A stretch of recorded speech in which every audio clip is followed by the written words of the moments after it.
So it seems like we are online here. Okay. I'm so glad to see all of you joining. I hope that you will share the info about where you're joining us from. Just type in the country you're watching us from. And yes, we're back. My name is Boden, and this is Symphony Persona Live. This is an online talk show where we meet amazing symphonians and hope to learn some cool personal stories, professional insights, get inspiration, and some good-natured fun. We are streaming live from our Lviv office of Symphony Solutions, and today we are talking about living on an island. And not only that, inspiration, relationship with sports, culinary expertise, life-changing art experiences, wine, work-life balance, learning foreign languages, and living the island life. Our very special guest today is an absolute delight, beautiful both inside and out. Please welcome none other but Chief People Officer at Symphony Solutions, Yulia Nosal. Good to see you. Good afternoon, everyone. And I'm so very flattered to be here in this studio and to have this one cozy hour to speak about the things you mentioned, Bogdan. Oh, yeah. It's such a pleasure to see you. We've been waiting to have you on the show for so long. Oh, my God.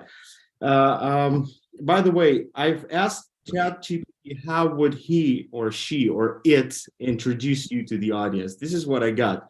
Wow, I can't get enough of their extravagant personality. It's like watching a movie star in real life, and I totally agree. Can you send me a copy of this? Of course I will. I'll put it on my LinkedIn profile. That is so true. How have you been? Long time no see. How's everything? Good, pretty good. Very busy, as I guess for everyone here. And I guess we might be introducing a new sort of intimate benefit at Symphony, handling out vitamin C or whatever. Yeah? It's been so hectic these days, but otherwise, totally okay. Thank you. All right. So there's lots to talk about, and we want to know all about your beautiful and amazing life story. But we also want for you to have some fun and find out something new about yourself. So to start off this show, we have a tradition. We always play a Never Have I Ever game. Do you know what that is? You better explain. Yes, but I'm looking forward to getting these questions. Yeah. You have never watched any of our shows. I did. How come? Thank God. Okay, so the Never Have I Ever is something really simple. All I want you to do is to raise your right hand up and spread your fingers like that. I will state something that you have supposedly never done before. If you have done it, though, just put one finger down. Mm-hmm. Yeah. If I've never done it, okay, this. Okay. Yeah, have done it, yes. Mm-hmm. Done, not done. Stating, yeah. All the five fingers stay. So we're playing Never Have I Ever with Yulia Nosal. Okay, Yulia, please put your right hand up, spread your fingers. With your eyes, okay. I'm all in. So, never have I ever fallen asleep during a movie. Always. Okay, well, because you're busy. You work so hard. Because I'm sleepy in the evening and I'm a nightmare to watch evening movies with. Seriously. All right, one down. Never have I ever been in handcuffs. True. Okay. Official. True. This only. Never have I ever lied about my age. Never. I've been elusive. Okay, one down. Still. Sort of partly, yeah. Any. Never have I ever danced in the rain. Unfortunately not. That's a cool idea. The next one. Never have I ever danced alone in front of a mirror. Of course I do. And in the kitchen. Okay, in front of the window. Yeah. In front of the cooking stove, So it's like, what is it we have there? You know what you do. Nice. Okay, so there's two down. This next one is never have I ever sung a song loudly in the shower. Both. Tell me who doesn't. I don't, because I think Put your hand up. Put your hand up. my neighbor. Okay, never have I ever accidentally walked into a wrong bathroom. What do you mean by wrong? Not the one you were supposed to go to. Look, my eyesight is not too good, so I might have, No, okay. So false. Yeah. There's another one down. Okay, here's another one. Never have I ever stolen food from someone else's plate. Well, no, because I'm typically harassed by this, I'm not trying to bring this culture of not doing it into to my kids, but somehow my food always seems more delicious than theirs. Yeah. So no, I didn't, I guess. You are being the victim of, yeah. of a crime. There's a few more. Never have I ever pretended to know a foreign language. True. Never have I ever pretended to be busy. I'd rather pretend to be unbusy. Yeah, so that's true. Never have I ever. What are you doing? I'm watching TV series during the meeting. No. Never have I ever pretended to be sick to get out of work. Never. Double. Here's the last one. Never have I ever lied playing Never Have I Ever. I never lied. This is true, and I totally commit to the truthful answers here. I love it. But you caught me off guard, Bogdan, with these questions. I need some fresh air after this exercise. Are so wonderful. Oh my God. Thank you very much. Okay, thank you for your honesty. This next block of questions, there's kind of like another tradition here on the show. We ask you quick questions. That means that we want you to answer as soon as the question is asked. Wasn't it the exercise we've just done? No. And we are trying to find out something new about you, and for you to find out something more about yourself. Ooh. So yeah, just answer whatever pops in your head first. This first question quick question is, what's the worst thing you have ever done while online meeting when your camera was off? Eating, of course, yes. But why the worst thing? Because I always say I cannot tolerate when somebody is chewing, and speaking at the same time. But then whenever the camera is off, I can eat. Yeah. And then I will give you a more intimate detail. I'm wearing aligners now. Mm-hmm. So sometimes when my camera goes off, I still have to take off my aligners to get some food. Yes, because I love snacks, and I can't get snacks while my mechanisms are there. So, but keep it a secret. So it's between us. Even if that's true that you're eating that much, you look amazing. Okay, this next quick question is, what's the weirdest thing you have ever done to make money? The weirdest thing. Well done. And that's a quick answer. I guess the weirdest thing was when I was conducting 6 classes a day, 6 classes of English a day, Sunday including with just 2 or 3 classes. And I guess now it's super weird and super excruciating because this was the sure way to lead me to the burnout. Yeah, so it might be a boring answer, but then it's the true reality. So at the time when you are like a developing economy, you want to do all those stuff, but then at the end of the day, you realize you cannot do it anymore and you realize it way too late. So I think now it's weird. You really need to think about your resources and plan carefully. Oh wow! That must have been hard. Okay, next quick question is, name something that you are obsessed with right now. Wine.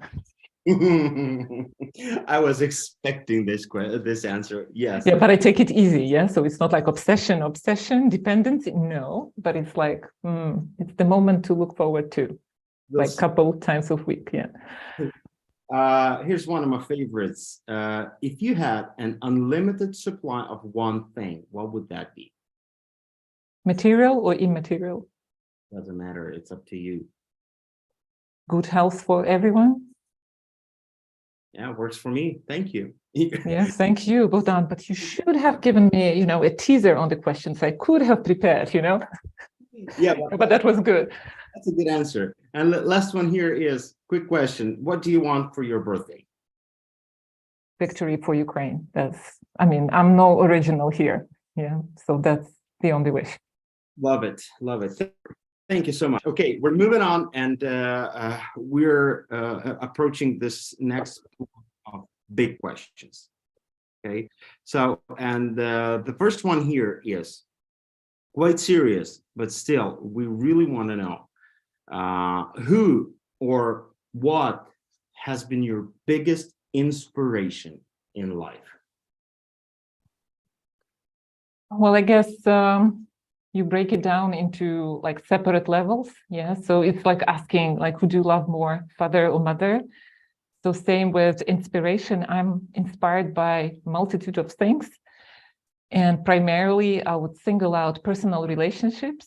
And this can be broken down, of course, to my family, my parents, who have always been my inspiration, support. My family now, yes, my husband, my kids, from whom I learn a lot, yes. I learn to accept lots of things, yes, and like preteen age of my kids, where you have to tolerate, to embrace, to, set the limits and boundaries, and I'm learning a lot from that. And that's also my inspiration because I grow as a person from this speaking people relationship. It's also my team.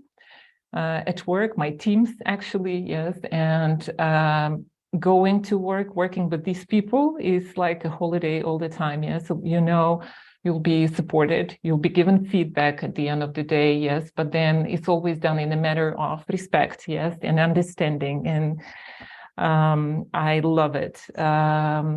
So relationships, but also I guess personal experiences. Yeah, so that's also my inspiration. So having all of these people in place, I like exploring new cultures, new places, and learning something extraordinary. Yes, and having my insights, like the ones I'm going to share today about my island life.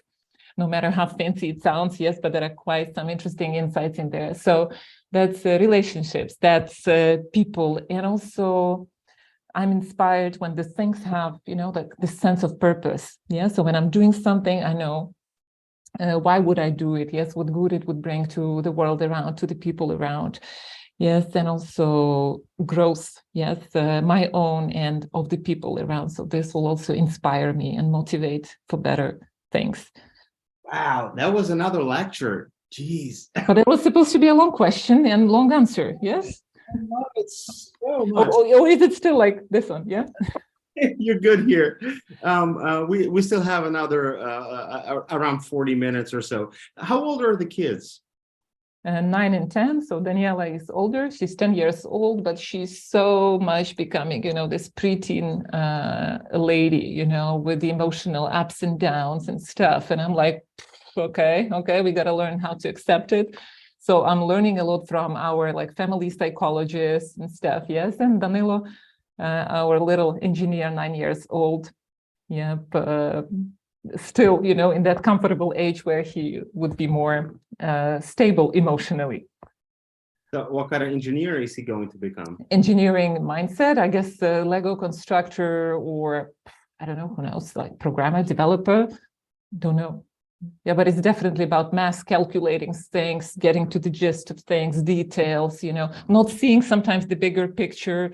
Yeah, so just getting bogged down into details. So that's his thing. Okay. You've mentioned your parents. How often do you get to see them? I've seen them 2 times within the last year. Once when they came to visit me on an island, which was a very long journey. It takes roughly up to 50 hours, 50 hours, 2 days to go from Lviv, my hometown, all the way here. It was like a little bit too heavy for them. And also we've come back, when was it? In February back home, which was the first time since the war began. And it was quite a sentimental trip, I would say. Okay. All right. Moving on. We heard that you have some special relationship with sports. Oh, you don't want to mention that. Can you tell us more about that? You want to know the special thing. So I guess it all started in my youth, in my childhood, I guess. Yes. And my father, he's an athlete. He used to be like an active athlete, but then after a trauma, he was more like, in French, they say fonctionnaire. Yes. So basically on the theoretical roles, like leading the directions. But then he was also leading me in that regard, which I always resisted for some reason. But then I figured out the reasons later. Yeah, so I had to do all sort of athletics, running, jumping, ping pong. Then I was doing tennis for like 4.5 years. And all the time I was like, I don't want to do this, I don't want to go there. Yeah, so, and the reason why, what it was the clothing. So it is the insight that I got only right now that for me to start doing the sports, I need to have the right equipment. Yes, I'll tell you the example. Tennis. So, do you the right means the proper, or the right means the prettiest?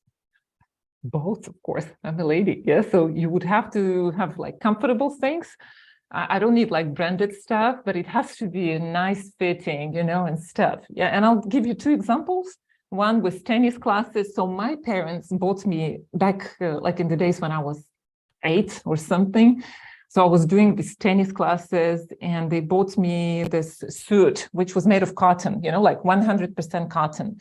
And they thought it was the most amazing dress that they bought in Poland, and they brought to the little girl and stuff. But the moment, so I took the racket, I put on the suit, and I went to do my classes. By the moment I arrived to my tennis classes, it appeared that, the knees were, hanging because it's cotton. So it was like stretched and it was hanging.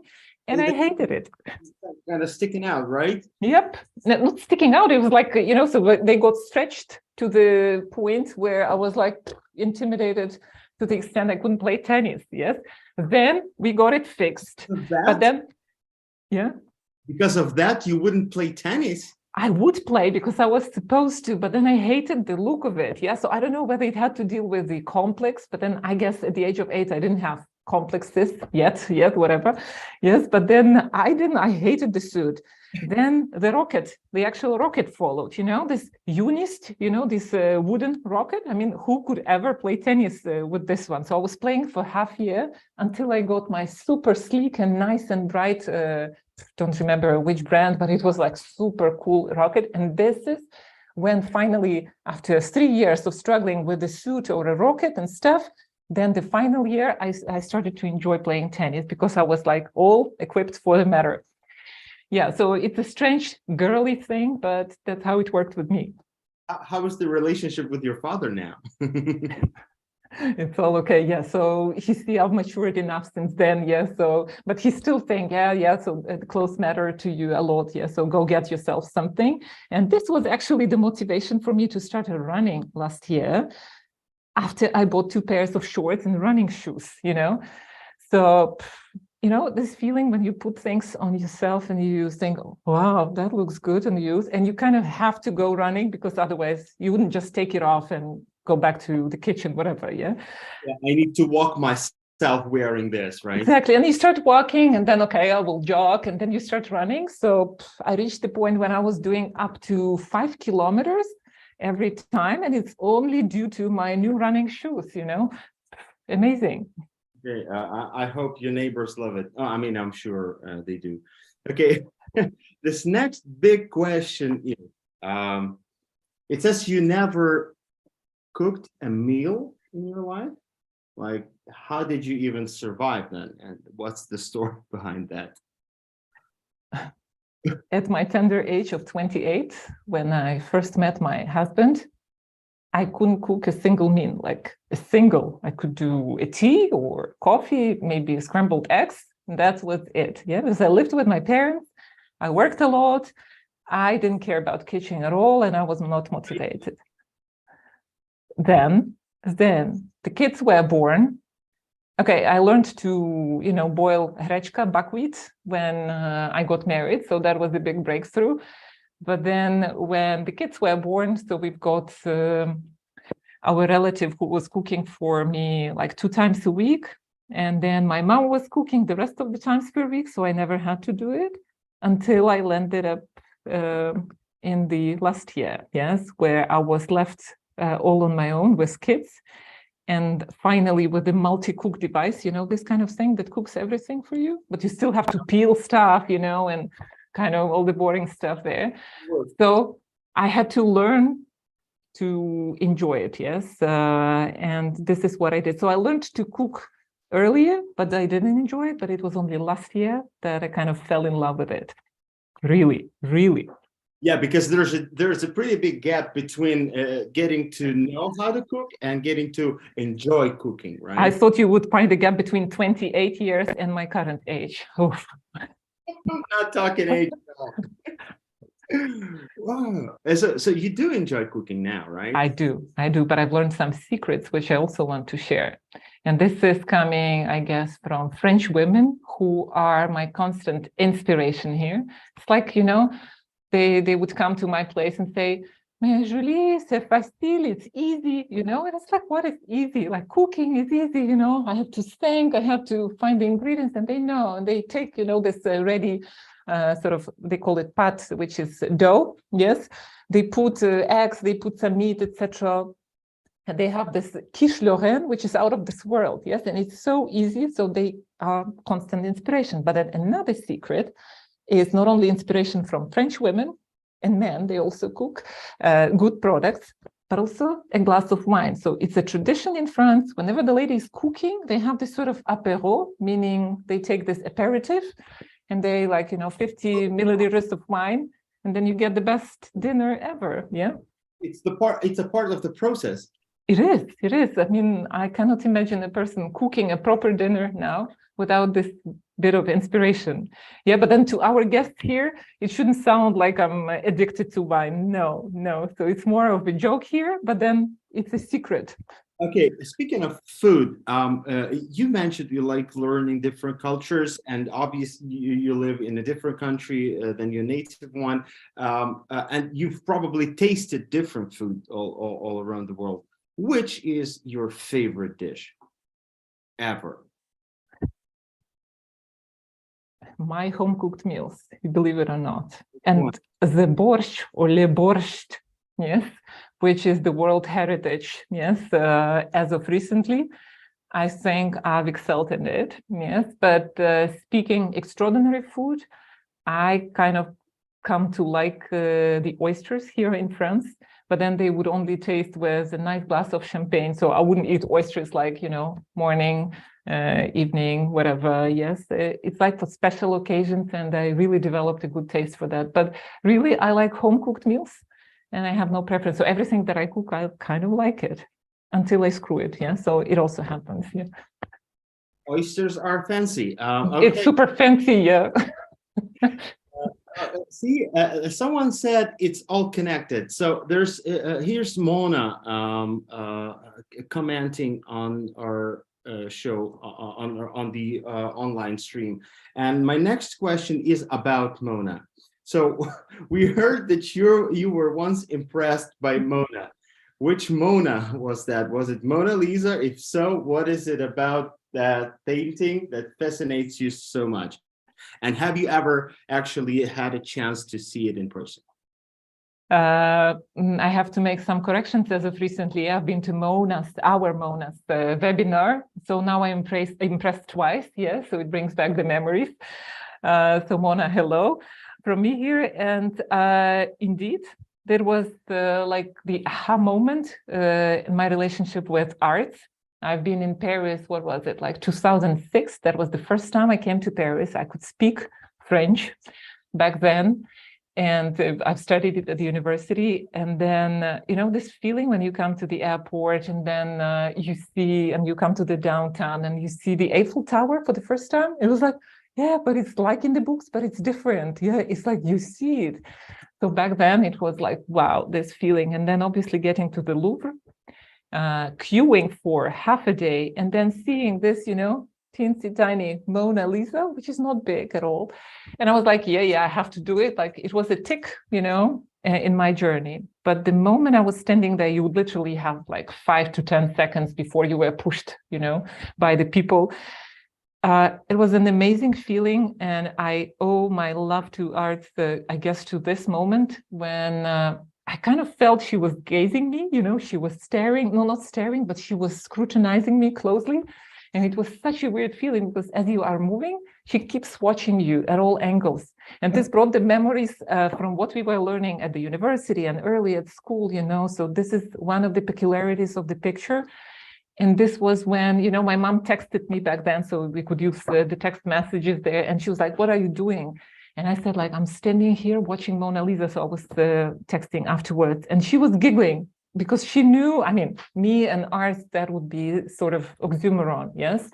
But then afterwards, I kind of learned to, to accept the art in a more like fascinating way, and understood the depths of the world. And really, like I've developed love for it. And I came to admire all sorts of art, even with modern art. So I wouldn't be very strong, like distinguishing, this painter from this artist, etc., etc. But then I kind of enjoy nature, and art is, to me, it's like the things that go together. Yeah. So that's it. And also I'm super happy to be finding some art here on the island, because they've got the like 7 installations of the famous Parisian artist. He's still alive, 80 something, Daniel Buren, and he's got this big installation on the island. So that basically calls for huge crowds of tourists during the summer season. And while the local people would say, "Oh, c'est bizarre," meaning it's like, "Oh, it's so strange, this art," I actually come to enjoy it, so it's self-expression. Yeah. Okay.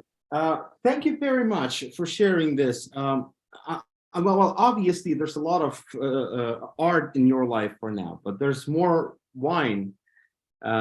No more wine. No more wine. Yes, I do want to talk wine now, and I do understand that you are a true wine lover. So my question here is, you are a wine lover. Is that because this is how you find your perfect work-life balance? No, it's just one of the small, tiny components to build up the harmony, I guess. Yeah. So if that's the dinner, why not make it in style? So for me, dinner is the big thing with the family. I like it well served. I never, like there are some people who are in a hurry, they would eat from the pan or they would eat standing. To me, this is art, really. Dinners, this is the family tradition, and everybody has to sit there in style, like with nice plates, with the nice cutlery, etc. And wine is just part of it. So I wouldn't say, it's like an important, like super important part, but it's adding, the tones to the general picture. Have you ever heard of Vivino? Not only heard, I guess they boosted their sales, whatever, by a couple of %, because I've got at least 10 people on the island here to download Vivino app, and I did it myself, because as much as I like wine, I have zero to no clue where it's coming from. I can never remember, Burgundy, Loire, etc. So I don't remember this. But Vivino app, when you just put your telephone there, it's like, oh yeah, and it's combination of this flavor, blah, blah, blah, and it's so smart.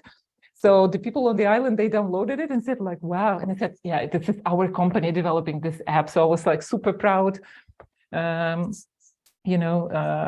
it in our symphony portfolio. Yeah, do you feel proud being a symphonian, knowing that Vivino has been created by symphonians?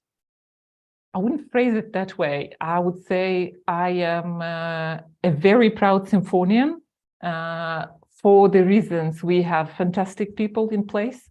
We have even more so very cool culture that is evolving, that is growing, the culture that really embraces this diversity, that accepts you know, the mistakes whenever you make it, so you wouldn't get punished, you would get these meaningful conversations. Yes, you are motivated to progress beyond your limits, and that's what I like about symphony, and also freedom. Yeah, so freedom to go with your ideas, to advocate for your ideas, not having accepted your ideas, but then at the end of the day, you keep trying and eventually you succeed, and that is what motivating you and makes you very proud of being a symphonian. Yes.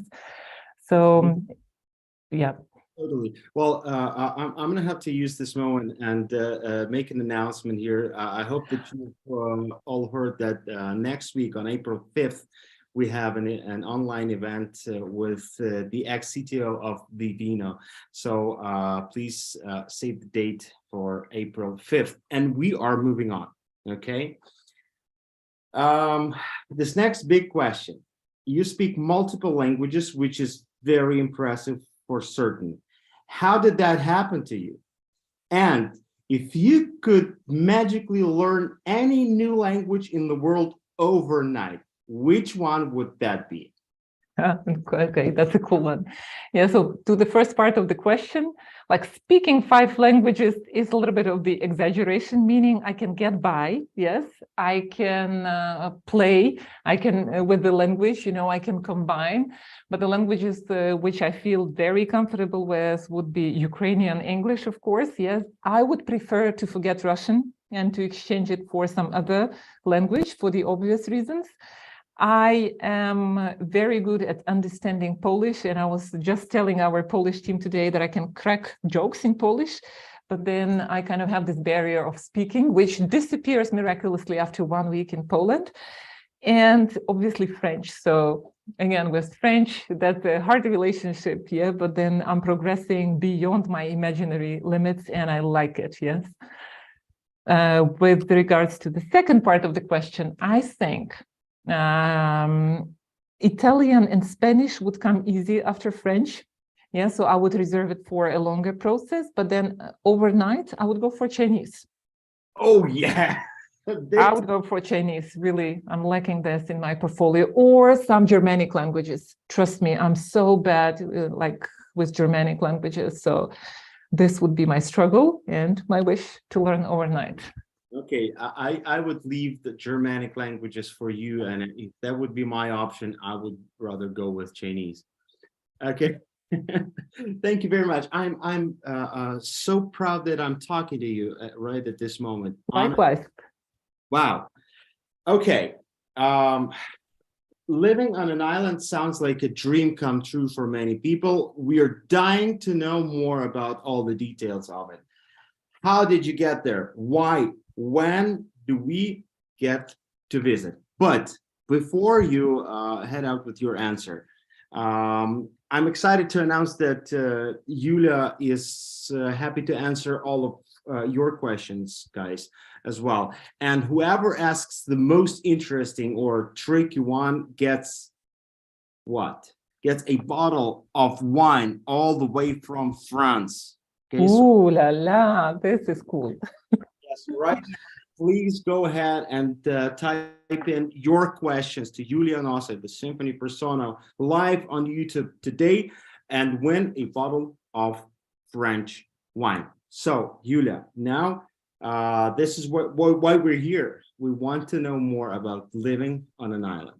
What was the other part of the question? When do we come to visit? Yes, please. Ask both of my teams, like LT team, my people office team. They're like, yeah, we will come one day, and never like come and visit, you know? So this is actually my dream of having someone over here on a deserted island. Yeah. So is it? Well, we want to know more about it. What kind of island is it? How did you get there, and why, and everything? Please go ahead with yeah, but I guess it will be more interesting if we go with presentation. So this is, guys, this is the only part that Bogdan let me prepare in advance. Otherwise it's like impromptu. Yes, we experimenting with the answers here. And I guess speaking of the island is better when you are showing these slides, but let me know if you can see my screen. Okay, let's zoom, open system preferences. Oh, this is, yes, okay. Take your time. We are waiting Okay. here. Are already asking questions. Okay, that is very good. I think we'll have a lot of questions today, especially knowing that you're ready to give a bottle of French wine, and maybe not only one. Yeah. So that's true, but let me just figure out, but maybe we could go with the questions so that I unlock my computer preferences there. Well done, yeah. So if you... I do have a few questions, and I want to let you know that we have people from Portugal here.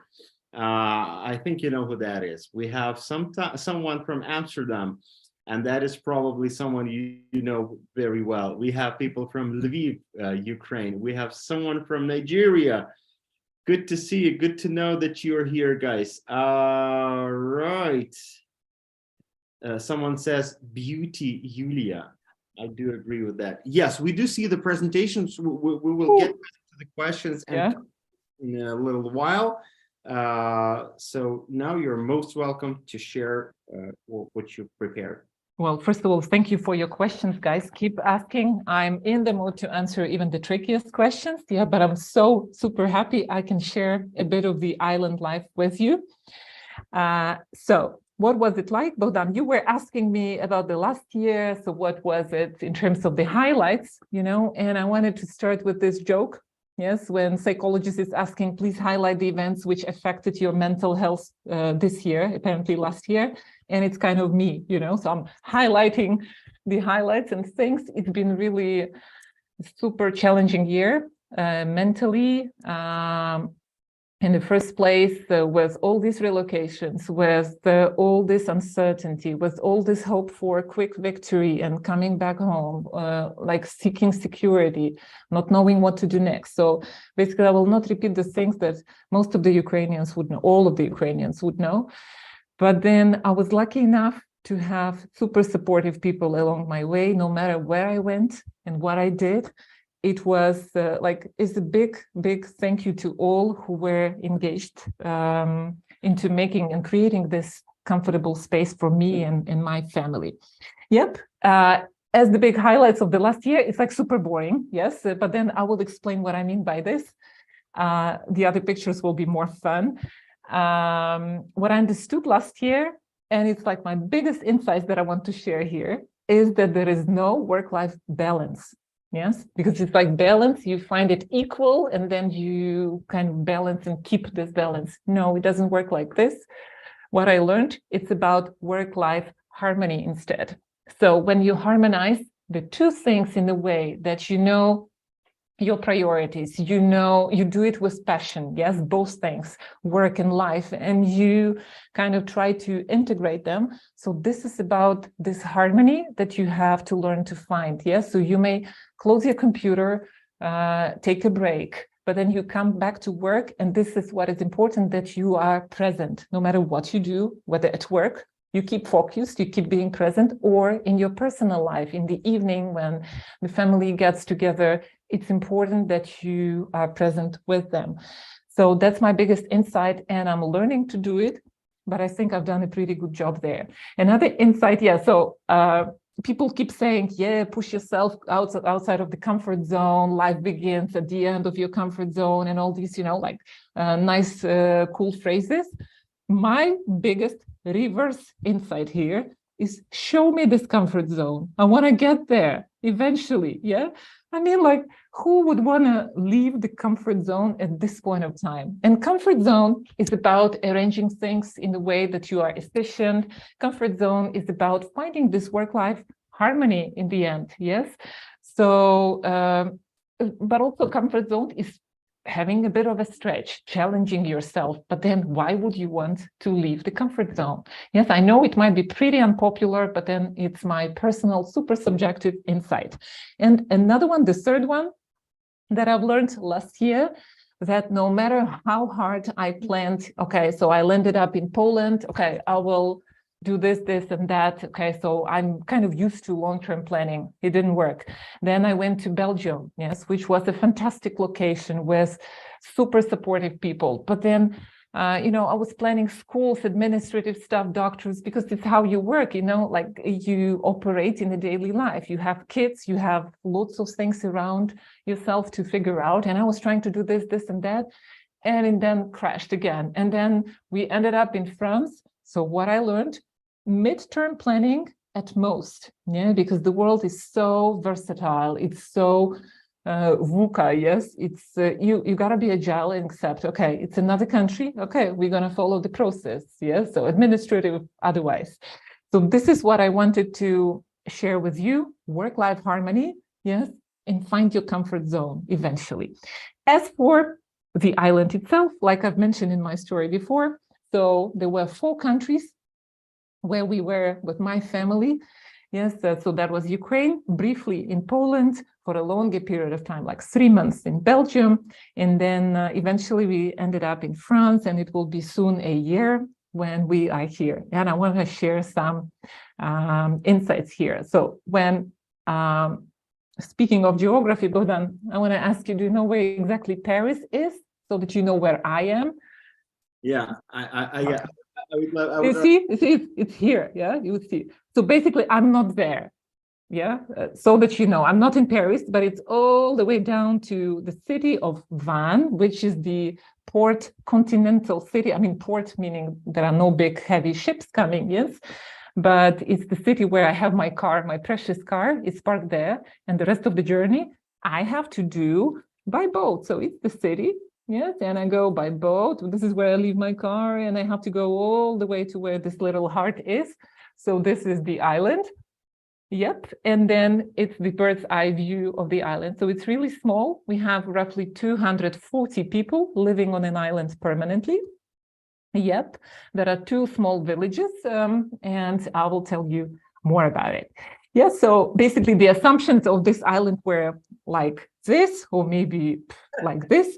But when I was first invited, because I was struggling to find accommodation in Belgium, yes, and there are like long-term rents for 3 or 9 years. And to me, remember, I'm not doing any long-term planning for now. So 3 and 9 years is totally out of the question.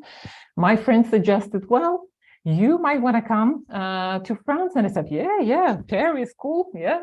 I said, no, it's my brother is a priest, and he has this presbytère. It's called presbytère. It's basically the priest house on an island, yeah, because this is where his paraffia, yes, his parochial is. And I said, yeah, kind of cool. So I kind of imagine it like this, And I said, yeah, very well, thank you. Me and my 2 kids, we are better off more on the continental part, etc. And I was really thinking, no, I'm not going to accept it. It's kind of too much. But then eventually he said, no, there are some people living there, and they really want to meet and greet you and stuff and offer support and help. So I kind of, said, okay, we'll go for 2 weeks. But then we ended up staying there for a year already. Yeah, so in terms of the island itself, it's called l'Île d'Arc, and it's situated in the Morbihan Bay, yes, Golfe du Morbihan, as they call it here. And I'm just sharing some of the views. I would like to particularly pay attention to the view here. So this is exactly how oyster farm looks like. And there are plenty of these oyster farms around the island. Yeah, so it makes it kind of difficult sometimes for kayaks to sail through. And I will tell you a special story how I was doing it. But also, speaking of the water, yes, it's kind of cold, and it gets 20 degrees at most in the hottest months of the summer. And to me, this is a disaster, because to me, 24 degrees is already, yeah, I'm gonna go get some swim, but 20 degrees is a nightmare. So I was literally swimming 2 times over last summer, and I'm pretty serious, yes, there. 2 times, but the 3rd time I had to go into the water to catch the ball that my kids threw into the water. Yeah, so that was the 3rd time. There was one time when I specifically wanted to go, and take a swim. I can do it, it's not so cold. But then eventually we had low and high tides. And as you can see on this picture, so this was supposed to be sea. Yes, and it's happening like every day. So it's what they call la vase, meaning the mud. Yeah, so you see the sea somewhere there on the background. So literally you get no chance to swim. So I was lucky I escaped this. Yeah, but with this fun aside, this is what the actual buildings look like on the island. And to me, Fairy tale. it's a fairy tale. It's like, these little hobbits would live in these houses, So you see the size of the table, the size of the house, yep, and stuff. And to me, if I were to choose the three words, they're here on the slide. So they would be, the island would be characterized by the works of Daniel Buren. And you see my kids sitting on one of the works of art. Yeah, so you can Google Daniel Buren and see it. There is another work next to this tree, sort of installation of a house. Yes, another buzzword to characterize the island is the hortensia, as they call it, is this flower. And we also say the same in Ukrainian, and it's like everywhere. So it's also kind of a symbol of the island. And of course, these petite, small buildings. So this is the beauty of it. Yep. Speaking of the transportation, we can go with the assumptions. Bohdan, are you ready? You would imagine I would row in a boat to the continent every day, which I don't, yes, because otherwise I would die, I'm not that sporty, yes, rowing for half hour, whatever, yes, or perhaps you would think the island would be, populated with the carriages, with the horses. So no, carriages, horses, they are there. Those are my kids having a fun trip, but it's really just for fun. For the serious stuff, we get this bateau bus, it's sort of like boat bus, that transports people every hour to the island and back. Yes, and it takes half an hour of the transportation. And in summer, it's like super difficult to get on the boat. So you have the priority cards for those who live on the island, because like I said, we have 240 people living on the island. In summer, we get 7,000 tourists transported every day. You can imagine the traffic of people, yes, there. So that's the thing. So it's us going back from school. And this is what I want to speak of logistically. It's a nightmare, because you would imagine the island, I'm sitting under the palm tree with my computer and the kids studying under the next palm tree. No, it's not like that. While we have the school on the island, which has 9 students ranging 3 to 12 years of age, my kids would have to go to the school on the continent. And this is the journey. So they take the bus. Yeah, so they take the bus on the island, because it's, again, 15-minute road at 6 o'clock in the morning. So you would imagine bicycle ride would be kind of difficult. So we take the small bus on the island, then the boat, and then we take our car on the continent, and voila, you have the school. Yeah, so it's like 1 hour and a half and you get to the school. So assumption, yeah, say it again. That's hell of a trip every day back and forth. Yeah, back and forth. Yeah, but then we optimized to the extent that there is a neighbor who picks up the kids on the island, and while she takes her kid to the same school on the continent, she would spare us of one journey to the continent and back, because this is like super excruciating. Yes, and we just have to pick them up late in the afternoon. So that's one thing. Speaking transportation, there are also electro cars. Yes, tractors, if you want to do something more vibrant, and of course, me and my bike. Yes, so that's the more regular transportation there. The workplace, as you can imagine, yes. So the assumption would be this, and I say hello to my team who were exactly voicing this assumption that it's me. No, it's pretty regular. So I was either renting co-working space on the continent, because I was taking kids to school and I had 7 o'clock in the morning, I was totally free. So I went to co-working there. Yes. And of course you would see our dear ERP. So it was pretty fine. Otherwise I work from home, but again, it's like home. Yeah. So it's not a hut. It's like this regular house. Yeah. And not a palm tree. Yes. Shopping is my favorite part. Yeah, so I would tell you this. We have one gorgeous farm, yes, where you can buy all the dairy produced on the island, which is super cool, super biological, etc. We have one small shop where you buy all these little things like épicerie. You buy vegetables, some washing stuff, etc. Yes, but you also get the vegetable baskets delivery, so you can order a delivery of the unknown vegetables every week.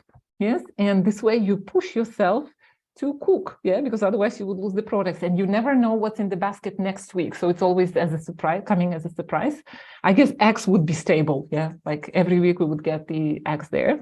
Yes, that's me waiting for the boat with my shopping done on the continent. So it's not fun and easy. It's not like you arrive with your car, you know, next to your house, you unload it and take it straight to your kitchen. No, no, no, no, no. It's like a long road there. Yes, it's basically how we travel on the boat. So it's kind of protected. Yeah, and I wanted to share with you. Say it again. You have your own personal chair, this white one? I will tell you. So this is something that I bought in the secondhand shop. Yes. And I was super proud. Yes. And I took it on the boat. Of course, it's the only way to get it back to your house. Yeah. And of course, I was traveling first class on that one instance. Yeah. Because it's like full leather white chair. That was private seat on the boat. Bogdan, it was even better than getting, you know, new pair of trainers. I was like, ooh, okay. Even though like a thrift store, right? Yep. But then the fun part about it, you cannot survive living on an island without this one thing. Bogdan, do you have any ideas? What is this? Okay, a car, bicycle, whatever. But then, I noticed a cart hooked up to your bicycle. Is that what you're talking about? Exactly. Yeah. Okay. In Ukraine, you would call it kravchuchka, of course. Yes. And of course, I bought this glam one, yeah, because I had to travel in style. But look, you know, my mom, when she arrived, she was like, oh no, I'm not old enough to travel with this. But after 2 days, she was grabbing this kadi, they call it kadi, and she would go shopping because that's literally the only means of getting yourself, you know, in good health with all your shopping back home. Yeah, so that's my queen.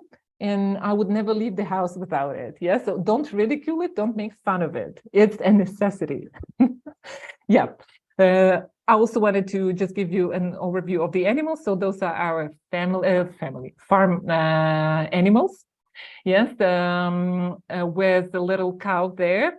And I will tell you a super special thing there, because the farmers addressed us and asked to give a name to this little calf that would start with U and would be a Ukrainian word. And I was thinking, of course, like names, but then no, you're not going with names for a little calf. And then we have a cow now called Usmishka, which is a smile in Ukrainian. So French people, this is super cute, yes. And French farmers, they were struggling to pronounce. It's like ush, mish, mishka, yes. But then they eventually learned it. So Alildar here in this island, they would know one word. They would know 3 words: Slava Ukraini and Usmishka. Yes, for sure. Yes, and also the super typical animals would be little hares. We are overpopulated with the hares, rabbits here, and the pheasants. Yeah, so they are like, you know, these chickens in the regular Ukrainian village. They would be everywhere. Yeah. So with the sports, special relationship. Like you were asking me, it's kayaking. I tried it once. We left it. We went to get a little picnic. When we were back, there was a low tide, and I had to walk in this mud for, you see how many meters? I don't know, 50 meters, 100 meters. And I felt like I was participating in this Fort Boyard, you know, singing in the mud. I was falling and stuff, and we had a good giggle about it, but that's what it's like. But also this was the time when I got onto the oyster farm, the one in the sea, with my kayak, and it was a super disgusting feeling, you know, when you have to push yourself in the kayak from the oyster farm, and it was like, touching these sleazy things. Like, okay, it's me running, yeah, but that's a difficult relationship. But now that I have proper outfit, it's getting better. Yes, of course, you were super attentive to notice my kravchuchka kadi in French, yes, traveling with me. Yes, we are doing a bit of sailing, but more like passengers, yes, with our neighbors.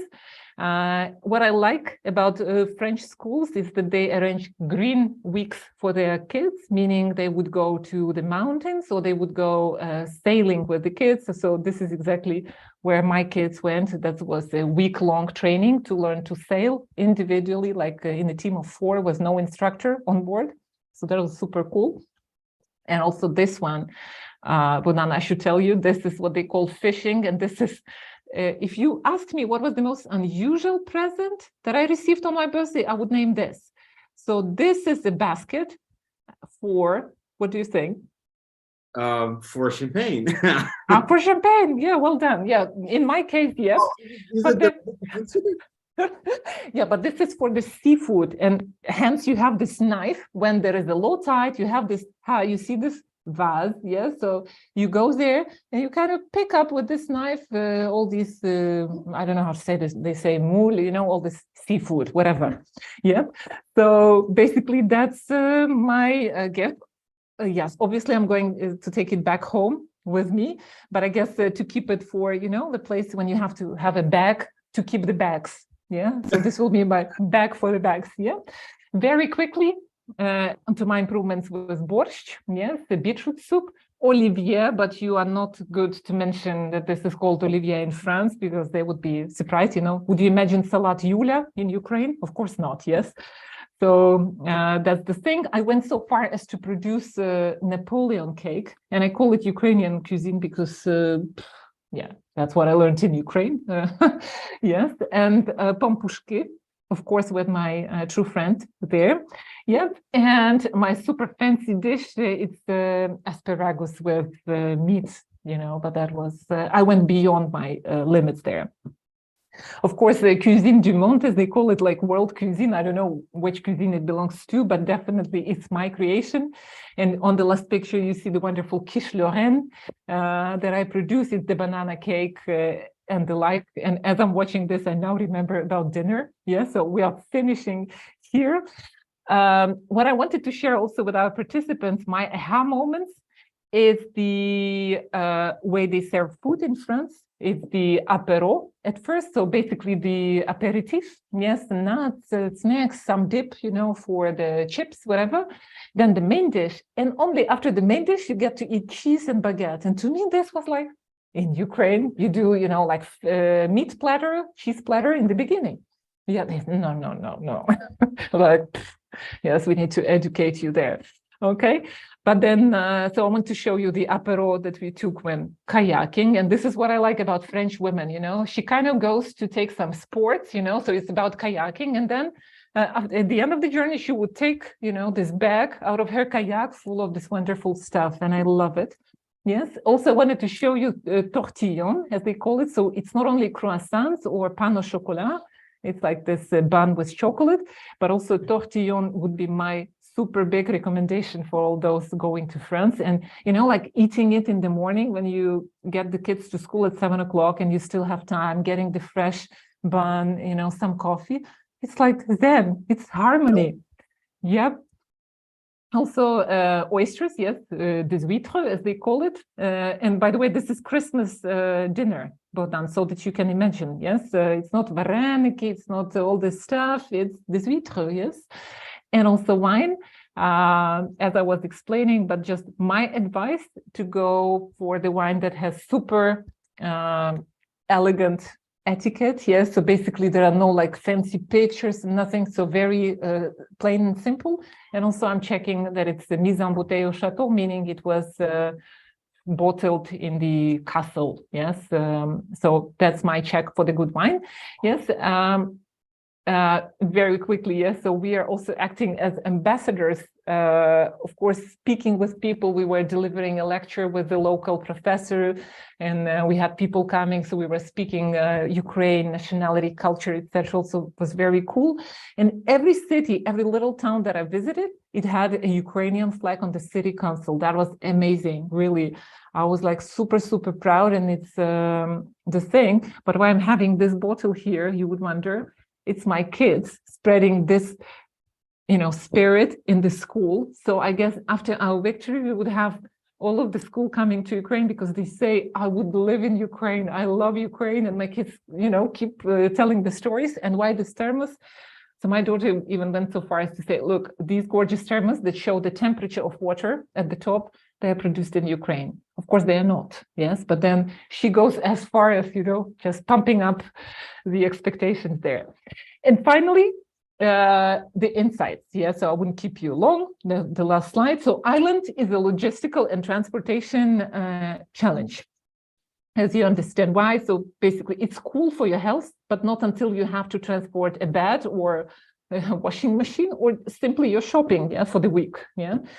Absolute tranquility, yet you have to remember, is the village, yes, and it's a regular village, same as in Ukraine, same as in other countries. And people would want to get to know you better, yes. This hosting thing, I learned that they have the calendars where they would keep, so you come to us, we come to you, and I limited it to 2 visits per week because otherwise I wouldn't survive, so it's super cool and open and very hospitable culture of inviting people over for dinner, which I've seen only on this island, really.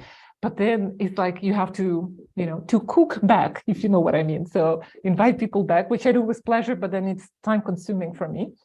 Knowing French is super important, yes, and it's a very big advantage, as you can understand. Respecting the culture, educating about your culture, and then the phrase that I want to just learn for myself and remember it until the end of the life is goûter la vie. It's their notion of taste the life, yes. So you got to live the life, not just live from one milestone to another, but you have to enjoy it and find this harmony. Yes, and cooking is easy. I was speaking about it. And also community matters. So I'm super happy I ended up in these communities over the past year, and I'm very, very grateful to all the people involved. Yeah, so that's a super quick overview. This journey. So you don't need to come anymore?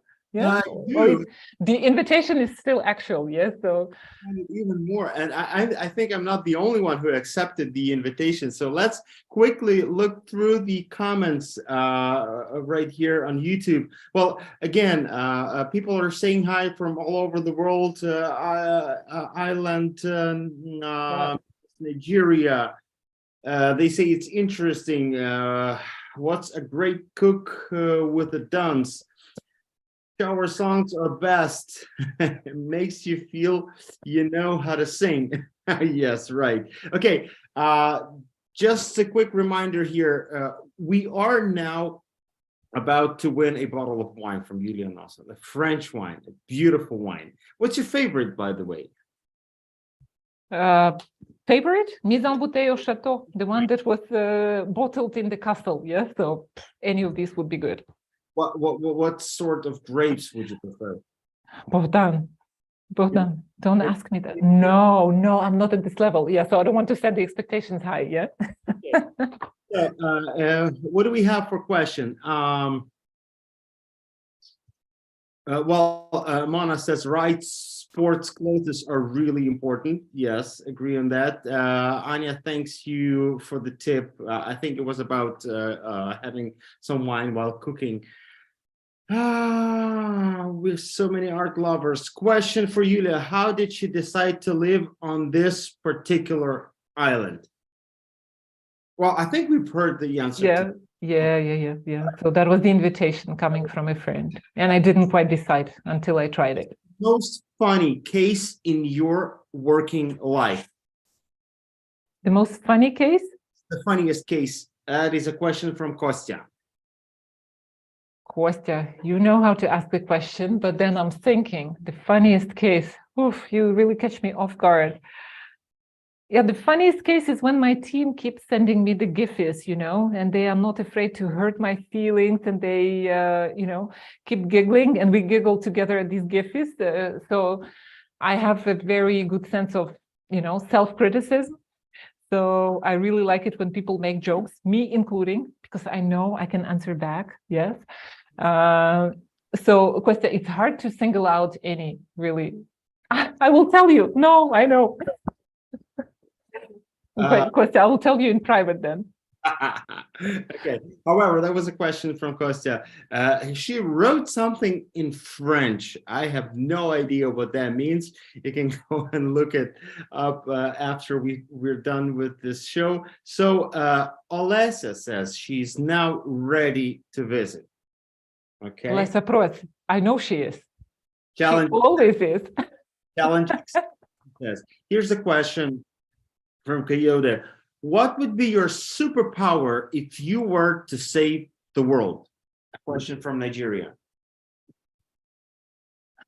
I would You know, Coyote, it's like these ladies from Once in a Million, you know, like beauty contests when they say peace in the world.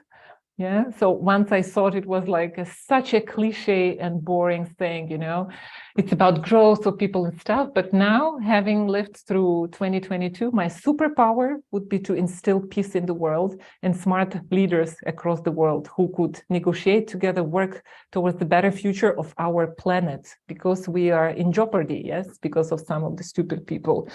So, Coyote, peace across the whole world, really. Okay, somebody from Macedonia is also saying hi. By the way, they say they love your life's philosophy. That was a comment from Natalia. And they love your kravchuchka, by the way. I think those are from Ukraine.